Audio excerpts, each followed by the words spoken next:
Hello viewers, welcome to my channel PSC by PK. যেমনটি তোমরা জানো যে আমি বলেছিলাম যে 5টা পার্টে আলোচনা করব মাধ্যমিক পরীক্ষার পর কি করবে। আজকের তার চতুর্থ পার্ট 4। আজকের আলোচনার বিষয় সায়েন্স পড়ার প্রাথমিক প্রস্তুতি। দেখো, আমি এর আগের ভিডিওগুলোতে বলেছি যে সায়েন্স কেন পড়ব, সায়েন্স পড়লে ভবিষ্যৎ কী, সায়েন্সে কোন কোন বিষয় পড়ব এবং সেই পড়ার কারণটা কি থাকবে, কেন ওই বিষয়টা নেব, আলোচনা করেছি।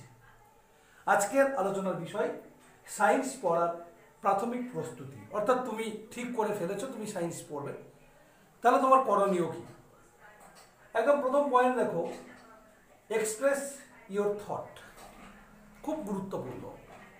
তুমি কি ভাবছো, তোমাকে সেই ভাবনাটাকে সঠিকভাবে এক্সপ্রেস করতে পারতে হবে, প্রকাশ করতে পারতে হবে। যতক্ষণ না পর্যন্ত তুমি তোমার ভাবনাকে সঠিকভাবে প্রকাশ করতে পারছো, ততক্ষণ পর্যন্ত সায়েন্স পড়া ঠিকভাবে ফলপ্রসূ হবে না। তার কারণ বিজ্ঞান মানেই হলো তোমার নিজের চেতনাকে প্রকাশ করতে পারা।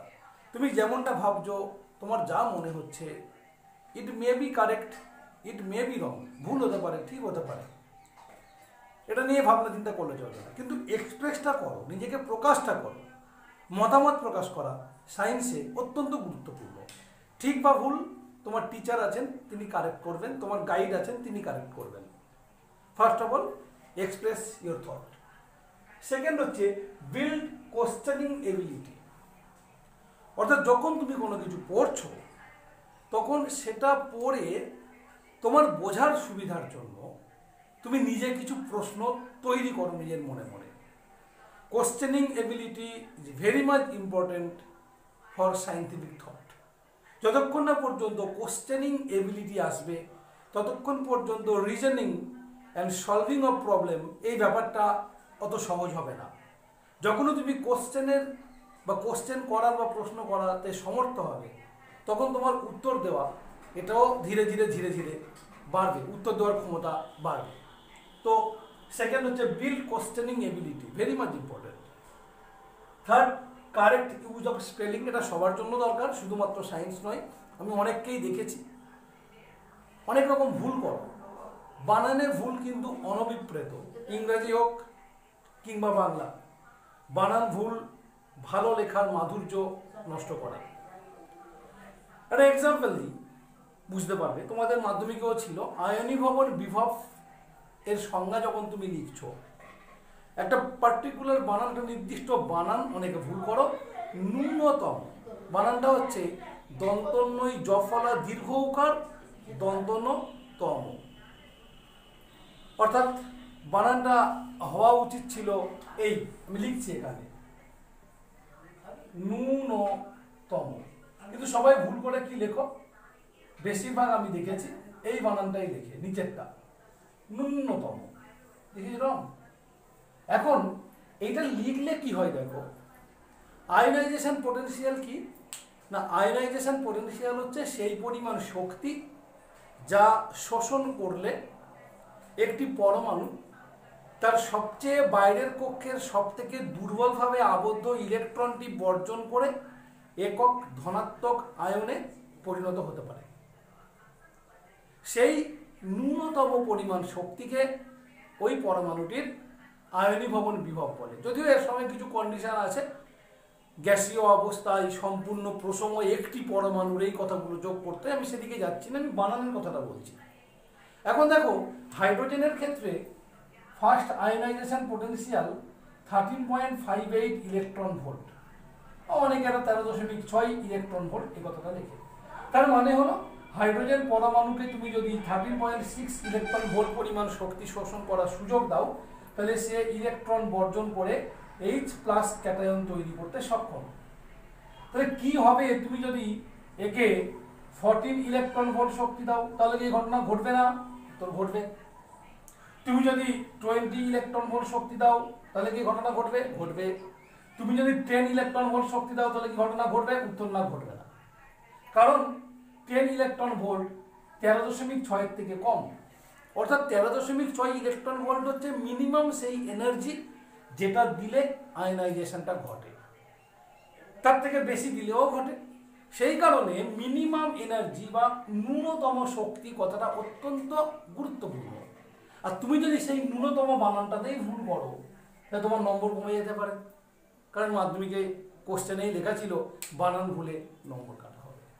তো এই জন্য সঠিক বানান লেখাটা খুব জরুরি। হ্যাঁ, তুমি প্রতিফলন বানান লিখতে গিয়ে প্রতিফলন লিখে দিলে রফলা দিলে না, কিংবা প্রতিফলন বানান লিখতে গিয়ে দন্তন্য জায়গায় মূর্ধন্য করে দিয়েছো, এই সমস্ত টুকটাক বানান ভুলগুলোকে সচরাচর অগ্রাহ্য করা হয়। কিন্তু যদি আমার মতামত নেওয়া হয়, অগ্রাহ্য করা অনুচিত। তার কারণ তুমি যেটা লিখতে চাইছো সঠিকভাবে সেটা লেখাটা অত্যন্ত জরুরি। So mind it, correct use of spelling, ভুল করা যাবে না। Fourth, very much important start দিয়েছি, রিড আনটিল আন্ডারস্ট্যান্ড। যতক্ষণ না পর্যন্ত বুঝছো ততক্ষণ পর্যন্ত পড়ে যাও। বারবার বারবার একটা লাইন পড়ো, বারবার বারবার কোনো কিছু শোনো, মন দিয়ে টিচারের কথাটা শোনো, বা মন দিয়ে তার খাতাটা পড়ো, অথবা বইটা পড়ো, অথবা তুমি কোনো ভিডিও দেখছো, বারবার বারবার বারবার করো যতক্ষণ না পর্যন্ত তোমার আন্ডারস্ট্যান্ডিং হচ্ছে, তুমি বুঝতে পারছো। Fifth, right on regular basis, লেখো, লেখার অভ্যাস গড়ে তোলো।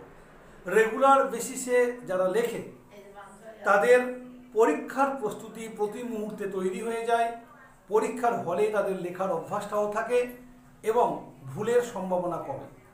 আমি দেখেছি যে পড়ে মুখস্থ বলতে পারার পরে লিখতে গিয়ে অনেক তথ্য এদিক ওদিক হয়ে যায়। একদম মুখস্থ 100% পুরো লিখে দিতে পারবে, তারপরেও লিখতে গিয়ে দেখা যাচ্ছে 5%, 10%, 20% ওয়ার্ড লাইন একদম পুরোপুরি ইরেজ হয়ে গেছে, মুছে গেছে, মাথা থেকে লিখতে ভুলে গেছে। সো রেগুলার বেসিসে লিখতে হবে। আর লাস্ট পয়েন্ট, লিখতে হবে তাই লিখলাম চলবে না, লিখতে হবে তাই লিখলাম চলবে না, বুঝি তাই লিখি, এই মনোভাবটা দরকার। সায়েন্সের ক্ষেত্রে এটা খুব দরকার, বুঝি তাই লিখি। লিখতে হবে বলে লিখে দিলাম না, তা নয়।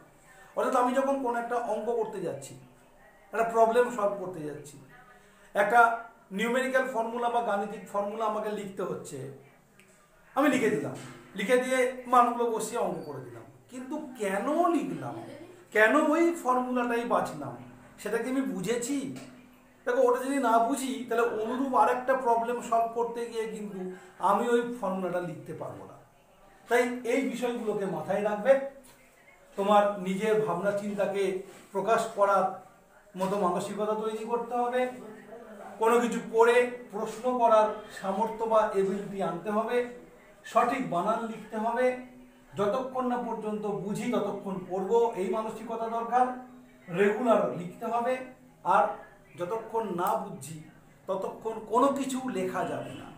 কেউ বলে দিয়েছে লেখো তাই লিখলাম, বইয়ে আছে তাই লিখলাম না, তুমি কি বোঝো তাহলে লিখবে।